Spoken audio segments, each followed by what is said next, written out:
5 seconds. That's exactly how long the taxi driver endured before he ordered that woman out of the car. She got into the cab with her nose turned up and an expression of disgust, as if she was about to do something deeply repugnant. Perhaps it was the simple fact of sharing the same air as the driver, a middle-aged man with patience that, until that moment, he considered unshakable. "God forbid, what's that smell?" was the first thing that came out of her mouth. The driver, used to all kinds of passengers, glanced in the rearview mirror. He thought she was talking to herself or on the phone, but no, she was shaking as if she was having an allergic attack from the oxygen inside the car. Before he could even shift into first gear, she continued, "These seats, God in heaven, what kind of disgusting fabric is that? It's like you never wash them." The driver, taking a deep breath to keep his composure, put his hands on the steering wheel and decided to get on with the ride. After all, she was just another annoying passenger. "Wrong. That song, really, thug music, I demand that you turn it off immediately." The radio was playing an instrumental jazz playlist. That's right, jazz. The kind that plays in fancy elevators and expensive restaurants. But of course, to her, if it wasn't Beethoven, it must be some kind of threat to society. The taxi driver remained silent, but inside his head, he was already thinking of stopping the car right there.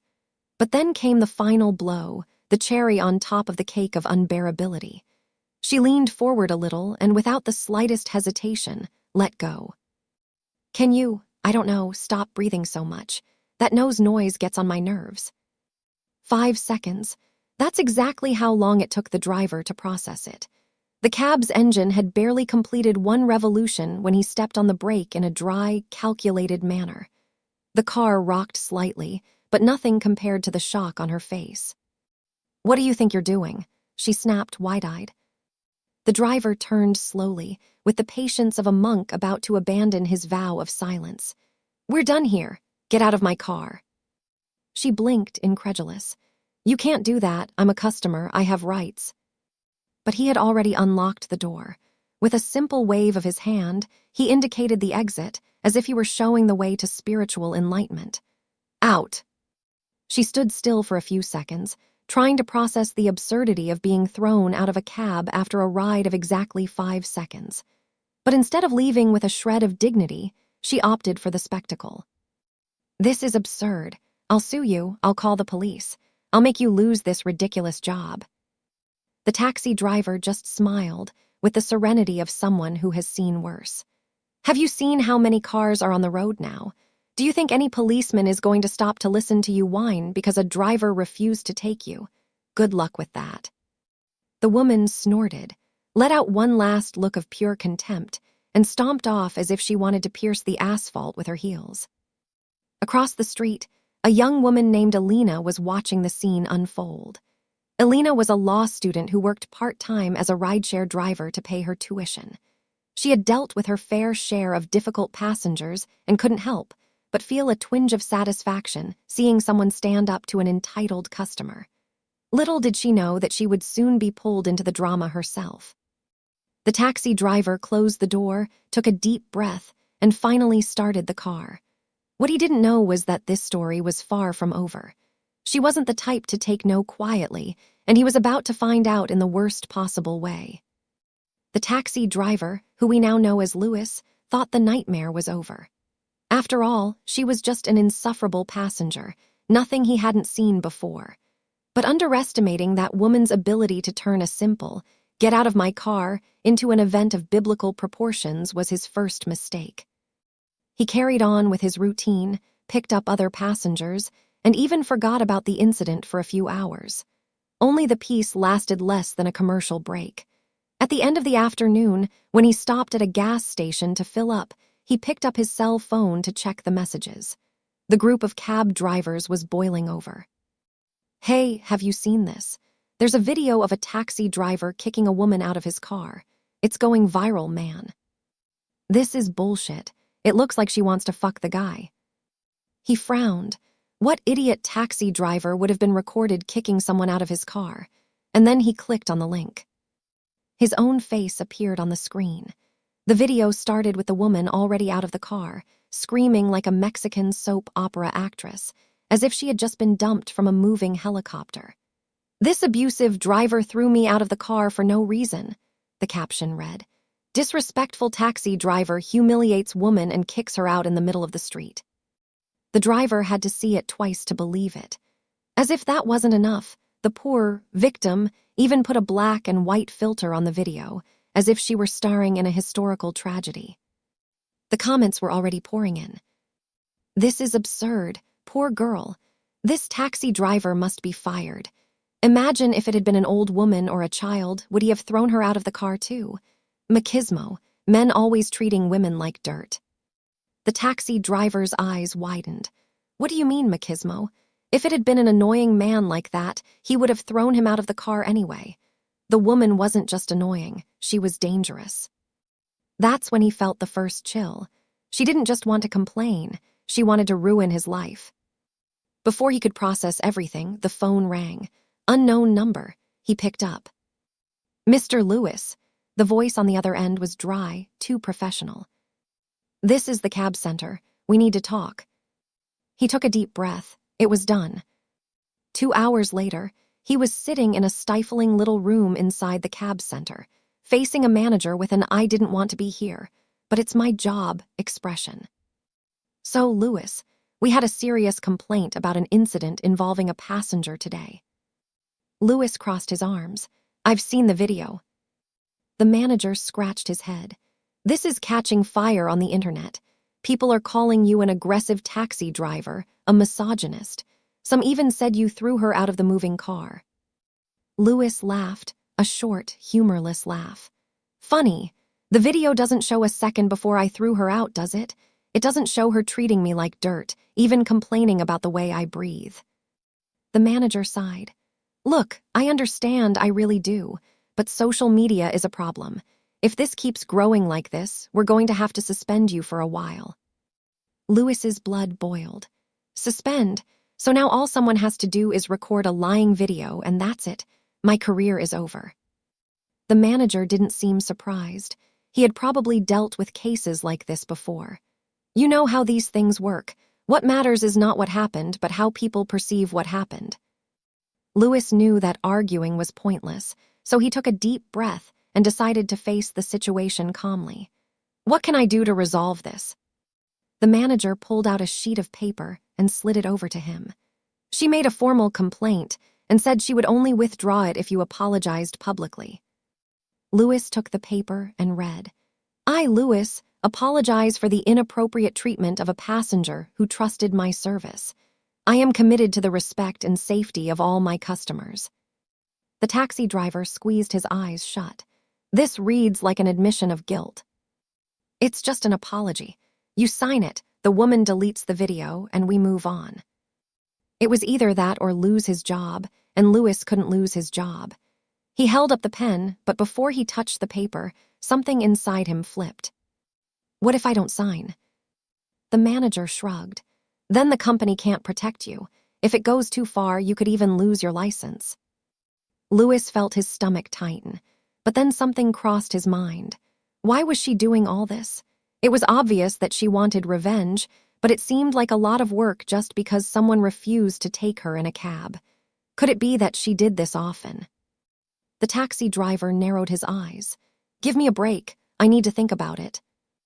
The manager nodded, but his gaze said, "You don't have a choice." Meanwhile, Elena, the law student who had witnessed the incident, was scrolling through her social media feed when she came across the viral video. She immediately recognized the scene, but what she saw online was drastically different from what she had witnessed in person. The woman, who Elena now knew was named Hoa from the comments, had completely twisted the narrative. "This is insane," Elena muttered to herself. "I was there, that's not what happened at all." She hesitated, her finger hovering over the comment button. As a law student, she knew the power of testimony, but she also knew the dangers of getting involved in online drama. Still, something about the injustice of it all compelled her to act. "I was across the street when this happened," she typed. "The driver didn't kick her out for no reason. She was incredibly rude to him from the moment she got in the car." She hit post and immediately felt her heart race. What had she just done? Louis left the cab rank with his head boiling. If there was one thing he knew, it was that the more noise someone made, the more dirt they were hiding, and he was willing to dig deep. Louis didn't sign the apology. That was like shooting himself in the foot and still being grateful for the bullet. The idea of bowing down to that woman, who was clearly manipulating the situation, was unbearable. But if he did nothing, she would destroy his career. A strategy was needed. He picked up his cell phone and returned to the group of drivers. If that woman had done this to him, the chances were that it wasn't the first time. Has anyone here ever had problems with this woman? I need some information. It didn't even take 5 minutes for the messages to start appearing. Puts, I've already caught this crazy woman. She tried to make a scandal with me too. She complained about the smell of the car, the way I drove, then she said I was looking at her in a strange way. This crazy woman almost made me lose my license. She said I was aggressive just because I asked her to put her seat belt on. Louis felt a shiver run down his spine. The woman wasn't just annoying, she was a taxi driver scammer, and he wasn't going to be her next victim. Determined to find out everything he could about the woman, Louis started researching.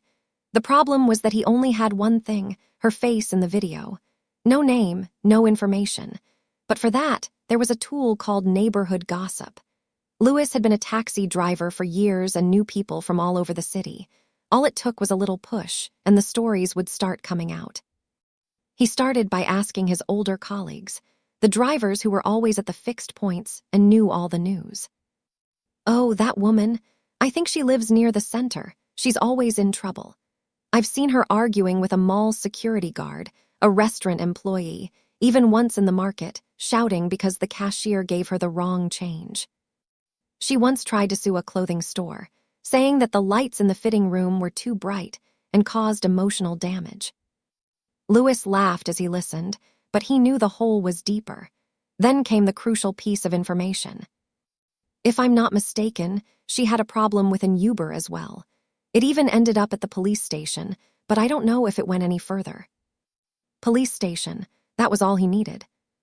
Meanwhile, Elena's comment on the viral video was gaining traction.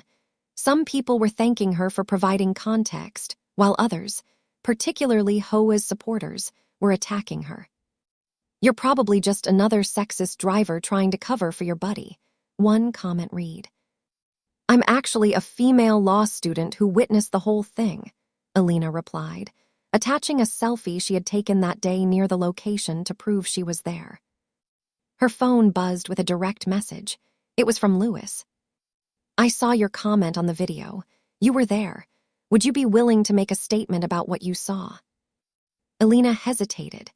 Getting involved further could bring her unwanted attention, but seeing how this woman was trying to destroy someone's livelihood over nothing made her blood boil. She thought about her own experiences as a rideshare driver, how vulnerable she felt to the whims of unreasonable passengers. Yes, she replied, I'll help. Louis picked up his cell phone and called an old acquaintance, a childhood friend who now worked as a civil police officer. Hello, Louis, long time no see. What do you need? Information about a woman who's trying to screw me over. His friend was silent for a moment. Is this serious? If it wasn't, do you think I'd call you? The policeman sighed. Look, I can't go around handing out classified information, but give me something to look for. Louis sent the video of the woman moaning on the sidewalk and explained the story. There was a long pause on the other end of the line. Fuck, this woman has already been reported in about 3 different cases, and all similar. Bingo. The policeman continued. There's a case from 2 years ago where she accused an app driver of harassment. The guy swore it was a lie, but with no evidence against him, he ended up losing his job. Another case was in a restaurant. She demanded free food because she found a hair on her plate, only to find out later that it was her own hair. But the restaurant owner preferred to pay rather than deal with the headache. And more recently, she tried to sue a store, saying she slipped on the wet floor, but the cameras showed her throwing herself like an actress in a bad movie. Louis laughed. That was it. He had what he needed. Man, send me everything you can. I'll put an end to this bullshit. With all the information in hand, Lewis started his own campaign. First, he sent the drivers reports and prints of the conversations to the cab center. He showed them the other cases in which the woman had tried to run scams and argued that signing that guilty plea would only give her more power to continue destroying careers. The center remained silent for a while, but the next day it received a call. Lewis, you're right. We're not going to make you sign anything, but you need to resolve this quickly. Great, no suspension. But the game wasn't over yet. He needed to turn the narrative around. He created a fake profile and posted it in the comments of the video. Funny, this woman has done this to other drivers. I wonder if she's in the habit of trying to screw over workers to make a name for herself. Before long, more people started commenting. The game was turning. And to finish, Lewis went on the final attack. He contacted a local newspaper. I have a story for you of a woman who ruins the lives of innocent workers on a whim. The journalist, sniffing out a good story, asked for more details. Lewis sent everything. The following week, a story appeared entitled, The Woman Who Likes Being a Victim, How a Taxi Driver Unmasked a Hoax. The article unraveled all her scams, with accounts from other drivers, traders, and even the case of the Uber driver who was unfairly fired. The impact was immediate. The original video, which had previously been hated by Lewis, was now being ridiculed. Ha, look at the acting. Someone give this woman an Oscar. Worse, she does it all the time. How sick. And I almost fell for her story. Sorry, driver. The tide had turned. Lewis not only cleaned up his reputation, he also destroyed any credibility that woman had. And that's when the final blow came. She deleted the video, but the damage had already been done. Only Lewis didn't know it yet. She wasn't going to let it go, and the worst was yet to come. Hoa was furious. Not only had her plan backfired, but now she was being exposed publicly. She needed to hit back harder. She knew Lewis's full name from the complaint she'd filed, and with a bit of digging, she found his home address in public records. Late one night, as Lewis was returning home from a long shift, he found his car vandalized. The tires were slashed, and spray-painted across the hood were the words misogynist pig. He knew immediately who was behind it. The next day, Alina received a disturbing message on her social media account. You should mind your own business. You have no idea who you're dealing with. Attached was a photo of Alina entering her apartment building. Hoa had found her too. Alina's hands shook as she called Lewis. She's threatening me now. She knows where I live. This has gone too far, Lewis said. We need to go to the police with this. Lewis thought he had won. He had cleared his name, turned the tables on that woman, and even had his story printed in a newspaper. But as every horror movie teaches, the monster never dies at the first fall. The woman disappeared for a few days, and the taxi driver almost began to relax. But it was only the calm before the storm. On Monday morning, he woke up to his phone ringing nonstop. The number was unknown. Mr. Lewis, this is the traffic department. Can you come in today to clarify some complaints? He felt his stomach tighten. Complaints? Yes, we've received multiple reports that you're acting recklessly in traffic, putting passengers at risk. We need to assess the situation. Lewis hung up and sat on the bed, trying to process. She was fighting back, and now things could get serious. At the mountain of complaints at the traffic department, Lewis was greeted by an inspector who looked like he'd had enough. Can you tell me why so many people decided to report you at the same time? He crossed his arms. I think I do, yes. The inspector raised an eyebrow. So you mean the accusations are true? Lewis took a deep breath and began to explain the whole story. He told about the passenger, the viral video, her attempt to force him to apologize, the other drivers who had already been victims. When he had finished, the inspector took off his glasses and sighed. Look, Mr. Lewis, I'd like to believe that everyone is innocent until proven guilty, but there are so many complaints. People saying that you speed on purpose, that you're aggressive, that you ignore red lights. Lewis felt his blood boil, and I have a way of proving that all this is a lie. The inspector looked curious. What do you mean? Louis took out his cell phone and showed the videos from the car's camera. He knew that one day it could save his life, so he always recorded his rides.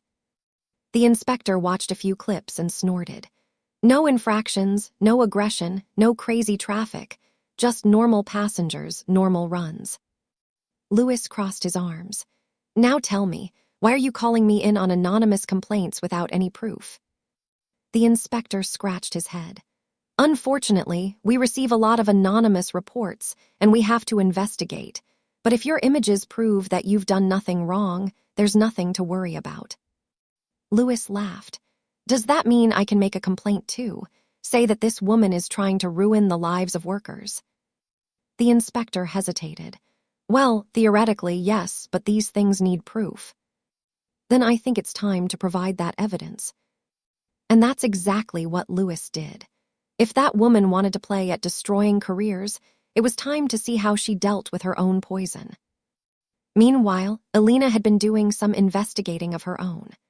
As a law student with access to legal databases through her university, she was able to dig up more information on Hoa than Louis could through informal channels. Louis, you're not going to believe this, Alina said when they met at a coffee shop the next day. She's been involved in over a dozen lawsuits in the past 3 years. Most were dismissed, but she managed to get settlements in 3 cases because it was cheaper for the companies to pay her off than fight. So she's a professional scammer, Louis said. Exactly, and there's more. She's currently on probation for filing a false police report last year. She claimed a grocery store manager assaulted her, but security footage showed she was lying. Louis whistled. This is gold, but why hasn't anyone stopped her before? Because most people just want the problem to go away, Alina explained. They pay her off or apologize even when they've done nothing wrong. No one's been willing to fight back hard enough until now. Louis knew she wouldn't stop. She wouldn't accept being contradicted, and that's when he had an idea. The next day, he called a friend who drove for ride-sharing apps. He explained his plan. I want you to pick up this woman if she asks for a car, but record everything. I want to see if she tries the same scam again. The friend agreed, and it didn't take long. 2 days later, he received the message. I did it. She tried it again. I've got it all on tape. Louis watched the video with a satisfied smile. There she was, sitting in the car seat, doing the same little act. That car stinks of cigarettes. I refuse to pay for this horrible trip. The air conditioning is too strong. I'm going to sue this company. And then the icing on the cake. You're looking at me funny. That's harassment.